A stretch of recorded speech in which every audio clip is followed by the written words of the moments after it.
Il y a les nuages, il y a la pluie. Et il y a cette petite goutte d'eau qui tombe du ciel et commence un long voyage. Rejoindra-t-elle directement la mer? Non.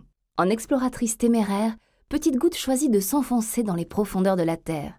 Il paraît qu'il y fait chaud, très chaud. À seulement quelques kilomètres de la surface, la température dépasse parfois les 200 degrés. Et si Petite Goutte pouvait s'aventurer dans cette zone souterraine, en traversant les sédiments, en s'insinuant dans les failles de la roche? Peut-être pourrait-elle se charger en énergie et nous en rapporter une partie. Elle pourrait chauffer toute une cité, faire tourner une usine, éclairer une ville, chauffer des serres agricoles, sécher du bois, proprement, durablement, sans aucun gaz à effet de serre. L'aventure de Petite Goutte n'est plus un rêve. En une trentaine d'années, des énergéticiens, des scientifiques et des chercheurs passionnés l'ont transformée en une réalité industrielle. Et en juin 2008... Écologie toujours avec le lancement en Alsace d'un site de production d'électricité à partir de géothermie profonde. Le Premier ministre a inauguré aujourd'hui un site de production d'électricité géothermique unique au monde. Première mondiale, la centrale géothermique de Soultz-sous-Forêt. Le défi relevé s'énonce de façon simple.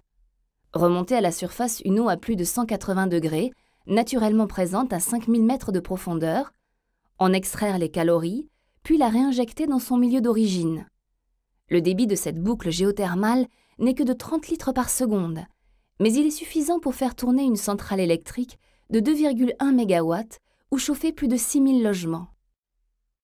Pour créer le vaste réseau connecté dans lequel l'eau naturellement présente circule et se réchauffe, le projet de Soultz a depuis longtemps tourné le dos aux méthodes de fracturation qui ont des effets sismologiques difficilement contrôlables.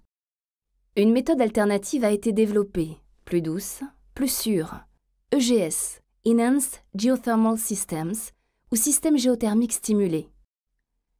La première validation de la technique EGS, réalisée en Alsace, a été un aboutissement mais aussi et surtout le départ d'une nouvelle aventure enthousiasmante. Acteurs de cette dynamique et partenaires du projet depuis l'origine, EDF et le groupe ES ont ainsi créé une filiale, ES Géothermie, qui compte déjà sur plus d'une dizaine de projets et de références en France et à l'étranger. Aujourd'hui, énergéticiens, chercheurs, industriels, laboratoires, décideurs politiques et économiques, universitaires sont mobilisés sur plusieurs fronts.